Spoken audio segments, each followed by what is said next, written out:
আসসালামু আলাইকুম। কেমন আছেন সবাই? আশা করি সবাই অনেক বেশি ভালো আছেন, সুস্থ আছেন, নিরাপদে আছেন, যে যেখানে আছেন। আমরা ভালো আছি আলহামদুলিল্লাহ। আবারও চলে এলাম আপনাদের মাঝে নতুন একটি ব্লগ ভিডিও নিয়ে। আশা রাখছি পুরোটা সময় জুড়েই আমার সাথে থাকবেন। আজকের ভিডিওটি অনেক বেশি ভালো লাগবে ইনশাআল্লাহ। দূরে এবং কাছে, দেশ এবং দেশের বাহির থেকে যে যেখান থেকে আমার এই ব্লগ ভিডিওটি দেখছেন সবাইকে ওয়েলকাম করছি আমার ছোট্ট সংসারে। আমি আফরোজা হোসেন আছি আপনাদের সাথে।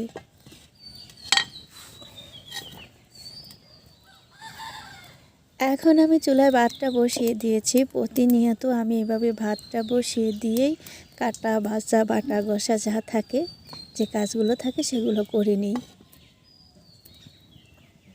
আজকে যদি আমি বাটাবাটিটা করে নিই, কয়েকদিন যাবত আমি রান্না করতে পারবো, আর আমার বাটাবাটির ঝামেলা করতে হবে না।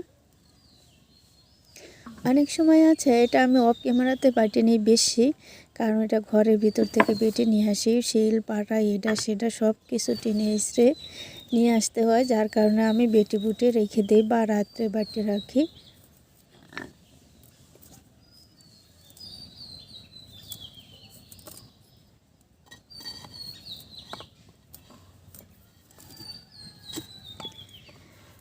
তো আজকে রান্না করব একদম সিলেটের একটা বিখ্যাত রান্না, এটাকে বলে ট্যাঙ্গা।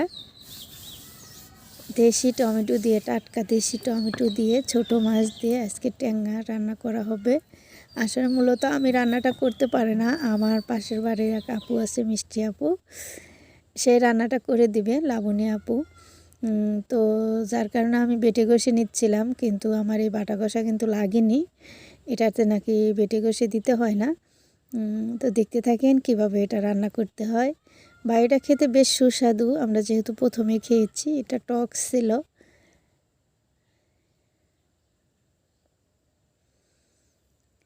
টক রান্না আর কি।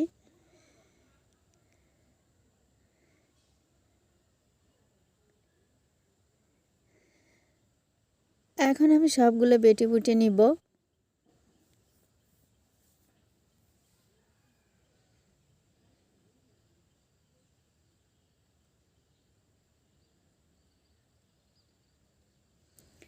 এক হাতে রান্নাবান্না করাটা কিন্তু অনেকটাই টাফ ব্যাপার, তারপরেও চেষ্টা করি, কি করব, করার কিছুই নেই।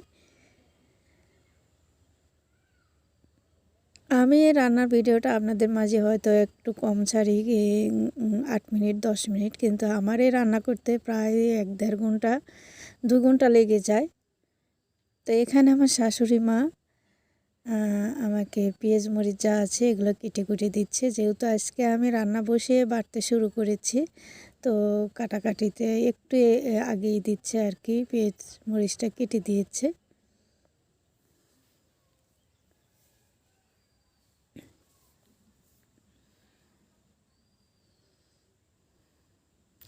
এখানে আমি জিরে, আদা, রসুন, পেঁয়াজ সব বেটে রেখে দিব একটু বেশি করে।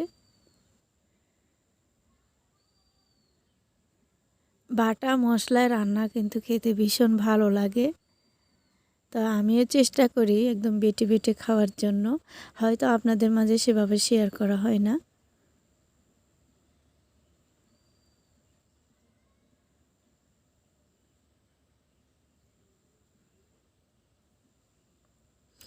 আগে একটু আমি রসুন ছেঁচে নিয়েছি, ওটা দিয়ে আমি শাক ভাজি করব।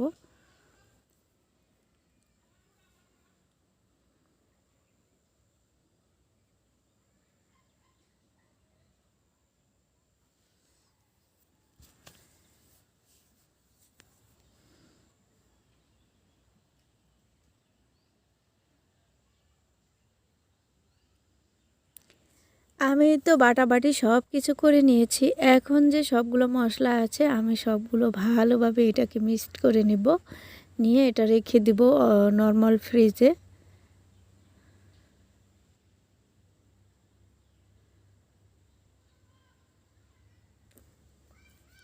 এখন আমি ভালো করে পাটা পুতোটা ধুয়ে নেব। আর এই পানি, ধোয়া পানিটাও কিন্তু আমি ফেলে দিব না, এটাও আমি রান্নার কাজে ব্যবহার করব।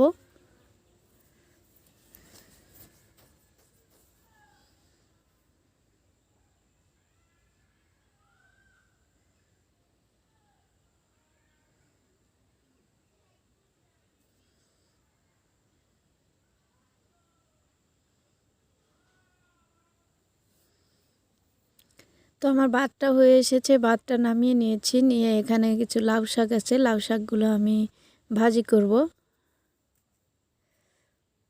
একটু লবণ দিয়ে ঢাকনা দিয়ে ঢেকে দিব।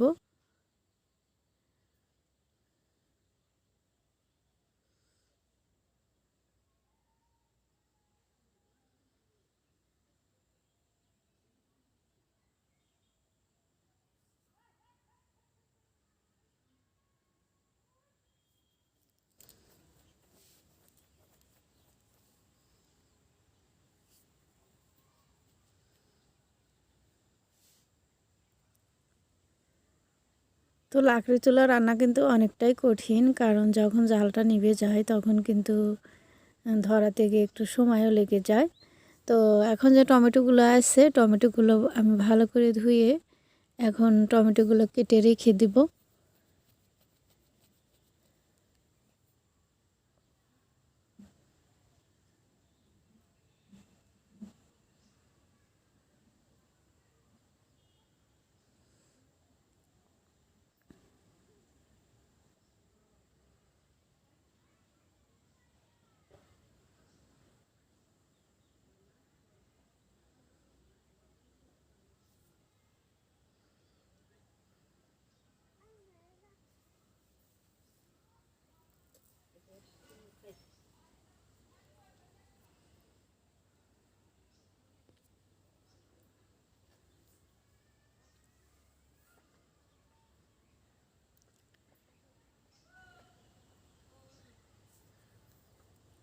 এই তো আমার কাটাকাটিতে শেষ। এখন আমি সব কিছু একদম গুছিয়ে রেখে দিয়েছি। এখন শাকটা ভাজি করে আমি আপুকে ডেকে নিয়ে আসবো।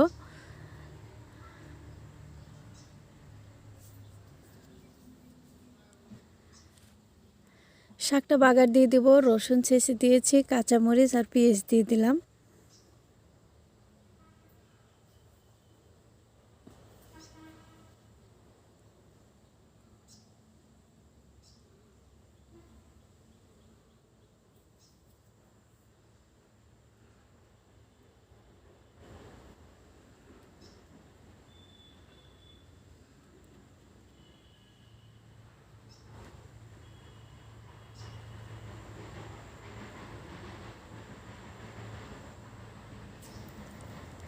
এখন আমি শাকটা উঠিয়ে নিব। এই যে আমার লাউয়ের শাক ভাজি। এখন স্পেশাল সেই ট্যাঙ্গা রান্না হবে। তো এখানে কিন্তু অল্প একটু তেল দিয়েছে, তেলের পরিমাণটাও অনেক কম, কারণ এই খাবারটাই কিন্তু একদম স্বাস্থ্যকর খাবার।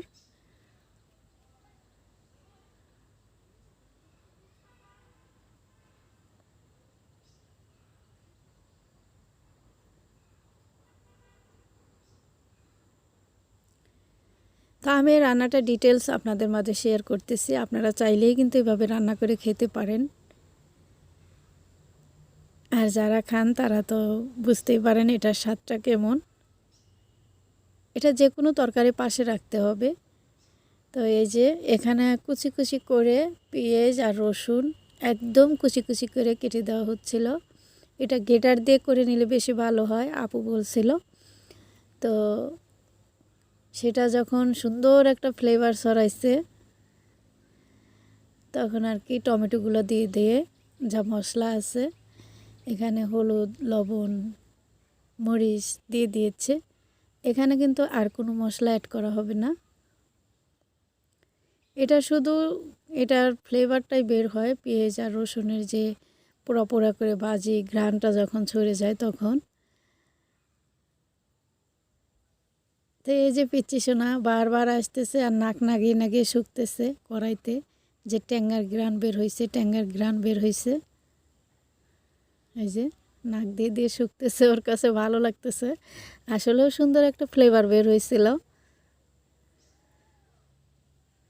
ওর আম্মু রান্না করতেছে, অনেক দিন যাবৎ খায় না, ওরা নানু বাড়িতে আসছে আর কি। তো এখানে রান্না করা যে সুন্দর একটা স্মেল বের হয়েছে, ওর বারবারই শুকতেছে গ্রানটা। তো সব কিছু দিয়ে কিন্তু এটাকে ঢেকে দেওয়া হয়েছে হালকা একটু পানি দিয়ে। এখন টমেটো করে একদম ঘুটে নিতে হবে।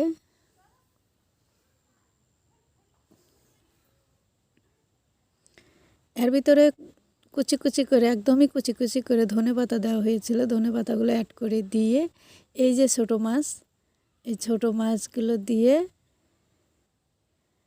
এখন পর্যাপ্ত পরিমাণে পানি দিয়ে, যা আপনাদের মন চায় যতটুকু আর কি পানি দিয়ে এটা ভালো করে ঢেকে দিয়েছিলাম। ঢেকে দিয়ে বলক ওঠার পরে মাছগুলো সিদ্ধ হওয়ার পরে হয়ে গেছে একদম ট্যাংরা রান্না। তো একদমই ঝটপট করে রান্না করা যায় রান্নাটা। এই তো। তো সবাই ভালো থাকবেন, সুস্থ থাকবেন, আবারও দেখা হবে। এগুলো গুছিয়ে নেব। আল্লাহ হাফেজ।